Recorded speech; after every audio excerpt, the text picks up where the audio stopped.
The princess, she was beautiful, beautiful, beautiful.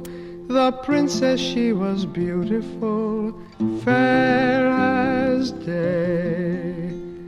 Oh, little princess, have a care, have a care, have a care. Oh, little princess, have a care of a wicked fay. Then came a wicked fairy there, fairy there, fairy there. Then came a wicked fairy there, who did say, Princess, sleep 100 years, 100 years, 100 years. Princess, sleep 100 years, and own my sway. A hedge grew round them giant high, giant high, giant high. A hedge grew round them giant high, cold and gray. Then came a king's son galloping, galloping, galloping. Then came a king's son galloping, bright and gay. Oh, little princess, lovely maid, lovely maid, lovely maid. Oh, little princess, lovely maid, awake, I pray. The little princess then did wake, then did wake, then did wake. The little princess then did wake, and they rode away. They held a splendid marriage feast, marriage feast, marriage feast. They held a splendid marriage feast that same day. The people all made merry then, merry then, merry then. The people all made merry then with dance and play.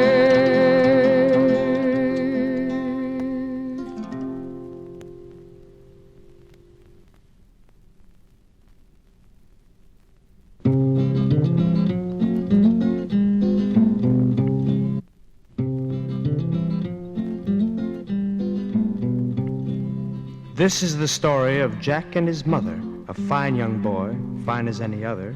One day Jack went to sell their cow. He made a bad bargain, got some beans. He went back home and he planted the beans. Then he went to bed. He was tired, I guess.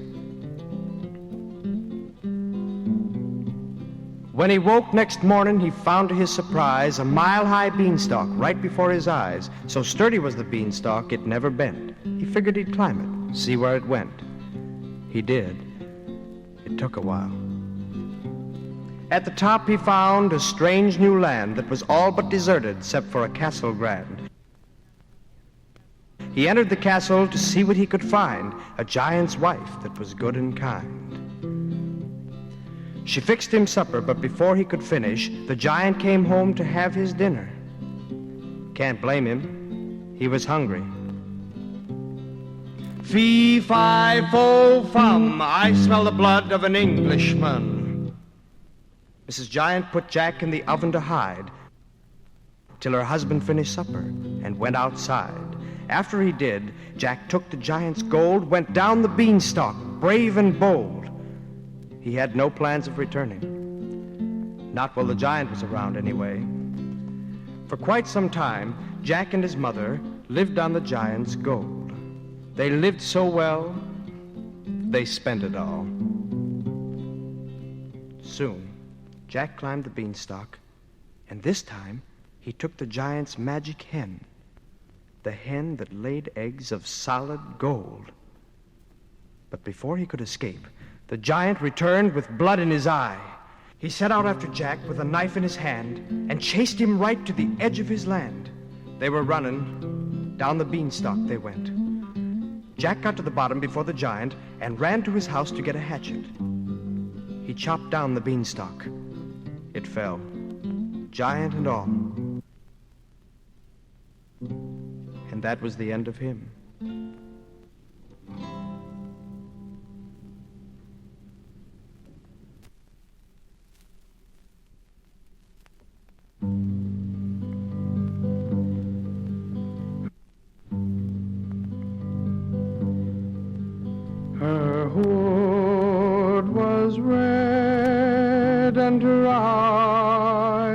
were blue.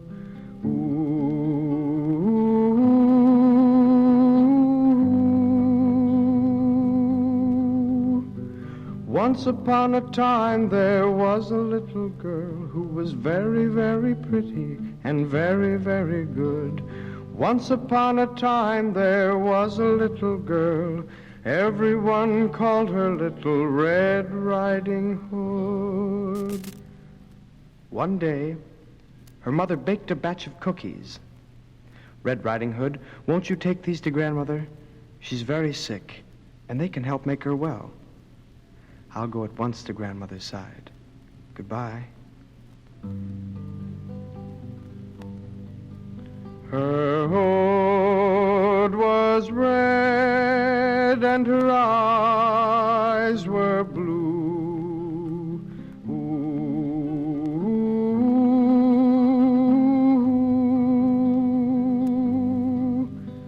She went on her way and sang a little song. All through the woods she hopped and skipped along. She met a big wolf after just a little while. He greeted her with a curious smile. Where are you going?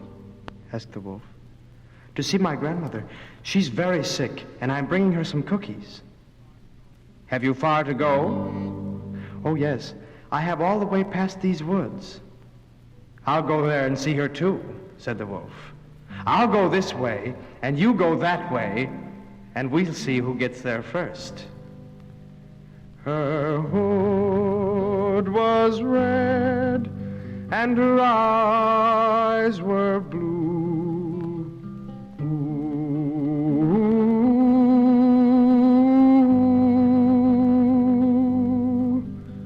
The wolf went the short way and got there very fast. He knocked on Grandmother's door and said, "It's Red Riding Hood. I've come at last." "Oh, come in," said the grandmother sweetly. "Come in I will," said the wolf most discreetly. The wolf came in his very sneaky way. He was very hungry and hadn't eaten for many a day. He ate poor Grandmother very, very quickly, then crept into her bed to hide and pretended to be sickly. Soon Red Riding Hood came up to the door and asked if she could enter without knowing what was in store. The wolf said, "Oh, come in the sweetest sounding way. Come in, you'll brighten my day." "Hello, Grandmother." "My, what big eyes you have."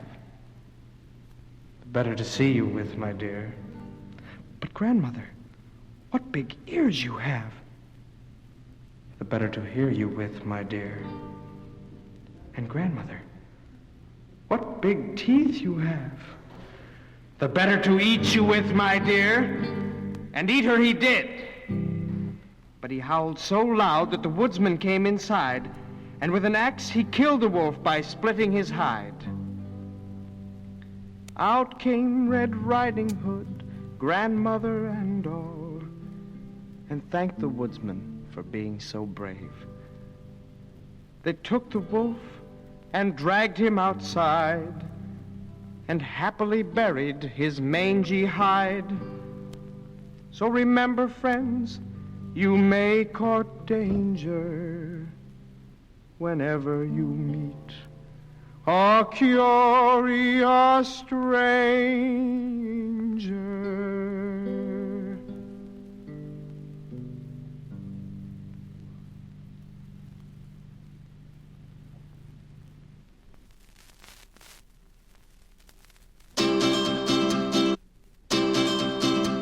A miller had a daughter whose beauty did abound. He met a king one evening, said, "My daughter can spin you gold. Send her to me quickly, I'll have her spin me some. And if She does it well, my queen she will become. She went to the king's castle and entered a tiny room. You'll stay here and spin some gold, or tomorrow may be your doom. As he closed the door behind him, she wept with tears for her life. But suddenly a dwarf appeared. Can I be of help tonight? Oh, if you can spin me some gold, I'll give you anything you ask. My price will be your firstborn. If you become the queen, that's all I ask. Though it would hurt her deeply, the young girl soon agreed, and the dwarf began his task. He spun the gold indeed. The very next thing that morning, the king came to her room. When he noticed the gold before him, he couldn't believe what he saw. Soon the king and queen were married. Soon they had a son, and the dwarf appeared to demand him, for his task had been well done. The queen remembered her bargain and tried to get out of it. So the dwarf said that if she could guess his name, their bargain he would forget. When he appeared the next morning, the queen tried to guess his name. She tried and tried with many, but it was all in vain. I'll give you one more chance. One chance to try and win. Then the name she finally guessed was Rumpelstiltskin. The dwarf went into a fit and stomped on the ground so hard that he disappeared. For Rumpelstiltskin was his name.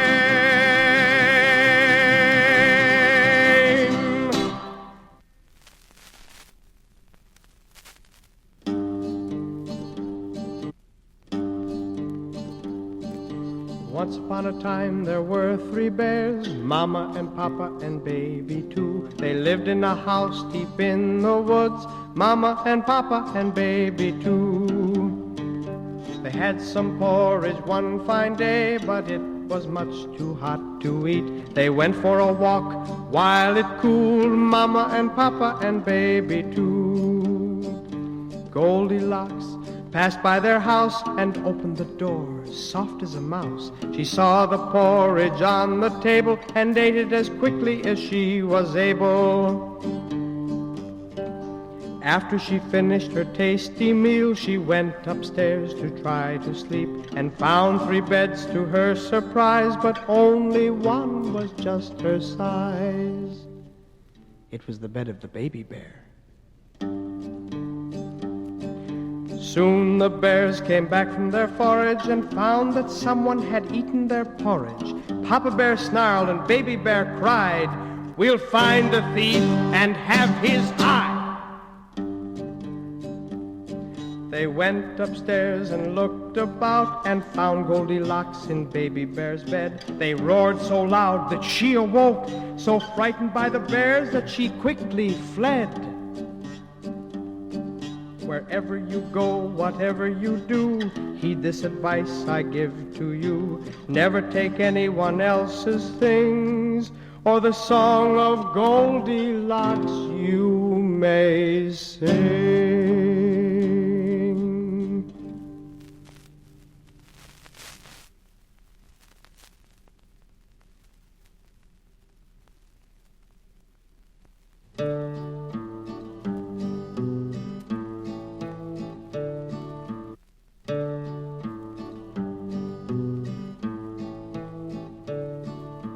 Once upon a time, a long time ago, a man had a daughter whom we all know. Her name was Cinderella and her face was fair, a beautiful girl with golden hair. When his first wife died, a new one he found. She had 2 daughters who were mean, plump, and round. The prince of the kingdom sent an invitation to a royal ball for all of his nation. The 2 stepsisters prepared for the ball, but they wouldn't let Cinderella go at all. After they left, she started to cry. Then her fairy godmother appeared to find out why. Cinderella told her tale of woe, and her godmother said that she could go. Here are glass slippers and a gown of gold, and even a coach with stallions bold. Have a good time, but remember well, you must leave the ball before the clock strikes 12. For if you forget to leave, my dear, all of your fineries will disappear. As the fairy godmother said her goodbyes, she saw tears of joy in Cinderella's eyes. When Cinderella arrived at the castle, she was greeted by a handsome prince. He became so enchanted he asked her to dance, for suddenly his heart was filled with romance. They danced the evening through, and the prince never left Cinderella's side. Can't blame him. She was so beautiful. And 1 and 2 and 1 and 2 and 1 and... It was getting late, and the castle clock began to strike 12. Cinderella turned from the prince and ran all the way across the ballroom floor. She ran so fast, she lost the glass slipper, but she was just too late.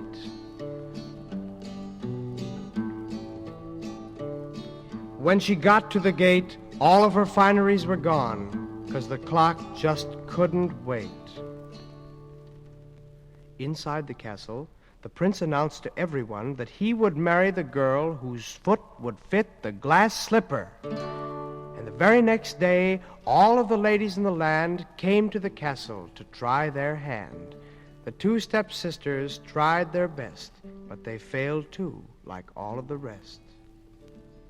Smiling, Cinderella asked, "May I try?" Her stepsisters laughed, but it was her turn, and the prince said that everyone must have a fair try. Cinderella's foot fit the glass slipper perfectly, because as we all know, it was made for her. She brought the other glass slipper from her pocket and put it on too. Then her fairy godmother appeared, and with a tap of her wand, Cinderella's rags were changed into the most beautiful gown you can imagine. At last, her stepsisters recognized her. They knelt at her feet and said that they were sorry for all of their meanness.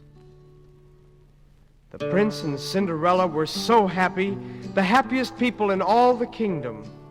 A few days later, he and Cinderella were married, and they were happy the rest of their lives. So remember not to choose your friends by the clothes they wear or the money they have, not by their homes or where they're born, but only by what they're really like.